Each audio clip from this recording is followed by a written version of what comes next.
Aula Parashat Pekudei,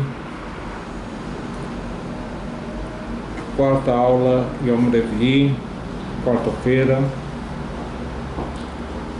Ele fala que a Gavá, o contrário da humildade, é o orgulho, é a raiz para muitos tipos de pecados, tanto referente do homem para com Deus, como do homem para com o homem. Isso causa prejudicar o outro, ódio, falar mal do outro, e assim outros e muitos pecados. A verdade é que o motivo principal da pessoa achar que o outro não vale nada, o outro não tem valor maior, é o fato de que ele se acha muito importante. Infelizmente, nós só percebemos o nosso verdadeiro valor quando estamos próximo da morte ou pensando na mesma, como diz o rei David, Anochi tolat veloish, herpat adam zuyam, eu me sinto um verme. E o passuca aqui fala, nos enfatiza, Veram levavcha veshachachta et Hashem Elokecha. Teu coração vai se engrandecer e você vai esquecer de Deus. Quando existe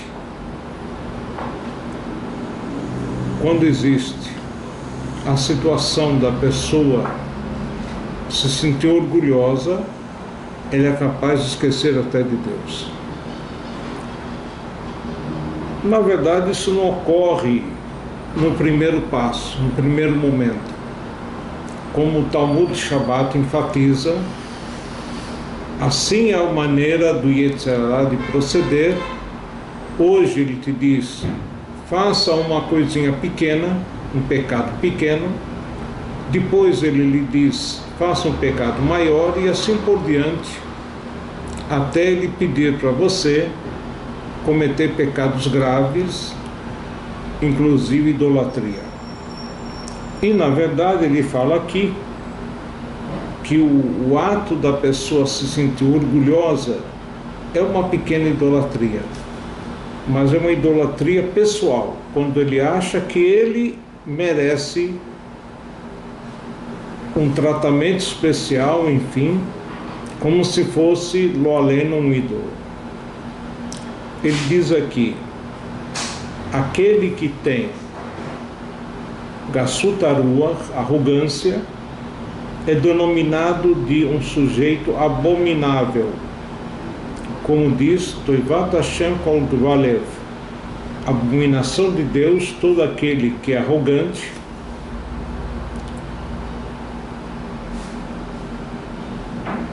E como é citado no Talmud, em Sotá, aquela pessoa que é arrogante, orgulhosa, quando vem alguma coisa difícil ao mundo, ela é a primeira pessoa a ser atingida e prejudicada. É que nem quando você tem dúvida qual o animal que você vai apanhar para o abate, você vai junto ao galinheiro, aquela galinha que esticou o pescoço para fora, você diz, é essa que eu vou pegar e vou abater. Então, tomar muito cuidado com isso. Ele fala que Deus pranteia por esse sujeito que é orgulhoso, e é como se ele fizesse Avodah Zará e negasse a Deus.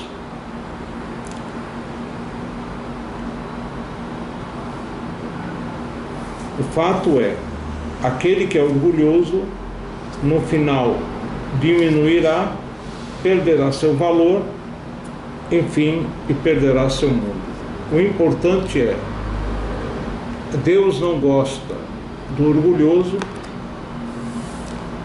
e procura, enfim, dar chance à pessoa se redimir, se corrigir, mas infelizmente o orgulho é uma doença espiritual que infelizmente nem sempre a pessoa consegue se desvencilhar do mesmo. Nós estamos agora voltando às leis do Shema, capítulo 2. Estamos no versículo, Alahá 15. Hayakore, o pagab acherim, ou pagou acherim, ele estava lendo o Shema e veio alguém. Como que ele deve proceder? Se ele estava bem perek le perek, ou seja, ele estava no intervalo entre uma paraxá e a outra, entre uma bênção e a outra, ele pode interromper para dirigir a saudação.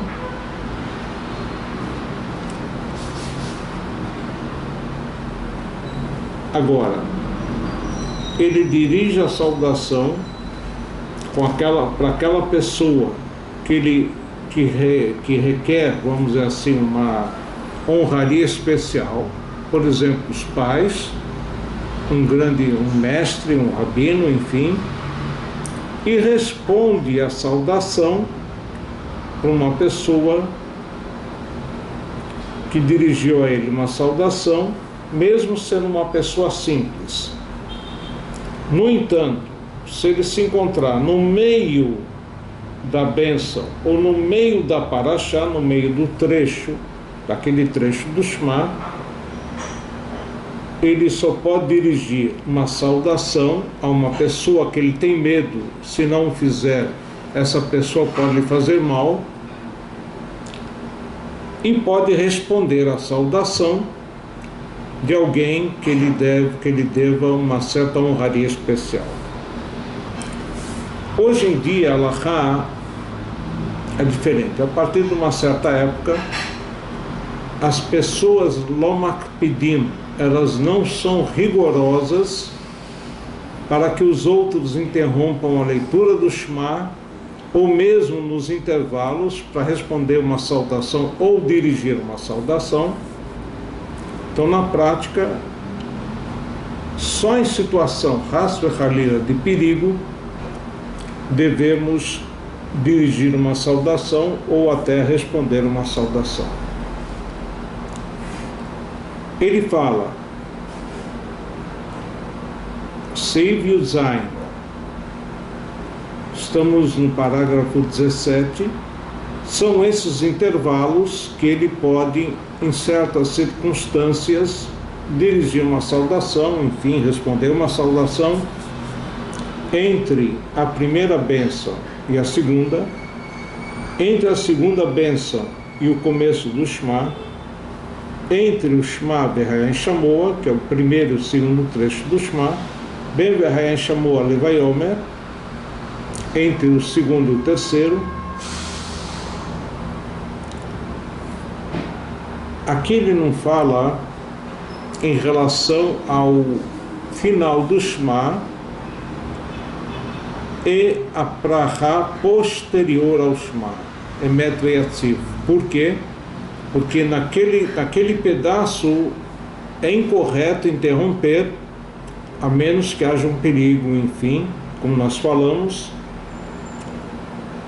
porque a ideia de Hashem Elokechem, Emet, Deus é Senhor é o Deus da verdade. Depois tem Veyatziv, Venachon, Vekayam, Veyashar, Deus é correto, é firme, enfim, não cabe interrupção naquele trecho. A mesma coisa quando nós falamos em relação a interromper no meio de um assunto,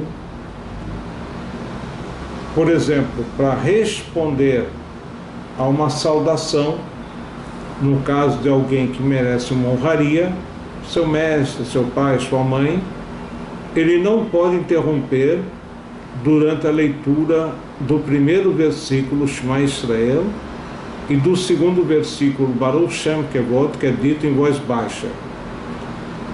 De novo, somente em caso de perigo de vida é que a pessoa pode interromper, e aí no caso ele, depois de soldado ou enfim de ter dito o que ele precisou dizer, ele volta e repete a leitura. Nós estamos capítulo 3 nas leis de Shema, Seif Aleph. Akoret Shema Roches Yadav Bamayim Kodem Shekra. O Rambam fala uma coisa fundamental. Antes da tefilá, qualquer tefilá, particularmente o Shema e a Amidah, temos que lavar nossas mãos para efetuar a leitura. Aqui é interessante citar que de fato há necessidade da pessoa tão logo desperte lavar suas mãos intercaladamente, segundo consta no livro sagrado do Zohar. Essa lavagem tem que ser feita próxima ao levantar, junto à cama. Se não conseguir, dirigir-se rapidamente ao banheiro, lavar as mãos, fazendo as suas necessidades fisiológicas e sair do banheiro, lavar as mãos de novo, fazer a brachá de Netilat Yadayim, Asher Yatzar e Elokai, vírgula, Neshama Shematat Aviv. No entanto, isso tudo é suficiente para ele rezar, se ele vai rezar imediatamente após ter lavado suas mãos, não teve interrupção, então ele pode entrar na tefilá perfeitamente. No entanto, se ele não foi rezar imediatamente, ele deve lavar as mãos de novo, se possível intercaladamente, 3 vezes. Pelo menos, se ele lavou as mãos 3 vezes e não foi ao toalete, depois disso, bastaria que ele lavasse as mãos uma vez cada mão, enfim, para poder rezar. Então ele fala, Igia Zman Kriatah Velo Matzah Mayim Kodem Shekra. Se chegou o horário do Shema, quer dizer, está passando o horário da leitura do Shema, e ele não tem água para lavar suas mãos, Lo Yacher Kriatah, não deve atrasar a leitura, Velech Vakesh Mayim, e procurar a água, quer dizer, se não tem água na imediação, e ele pode, através disso que ele vai procurar água, perder o horário, ela mekaneach yadav beafar o besror bekorav ekatzebahem bekoré. Ele deve raspar as mãos numa superfície áspera e efetuar a leitura. E quando depois ele tiver acesso à água, lavar as mãos com água, enfim. Lembrando que essa lei da lavagem das mãos se aplica tanto ao Shema quanto à Amidah. Então, por exemplo, se ele vai rezar agora a oração da tarde, Mincha, mesmo que ele lavou as mãos de manhã, há sempre o perigo dele ter mexido em partes do corpo cobertas, ele tem que lavar as mãos de novo. Mesmo, de novo, o ênfase, ele não tenha ido para o toalete, feito necessidades, ou simples entrar no toalete, obriga ele a lavar as mãos. Então, com isso, nós terminamos mais uma aula.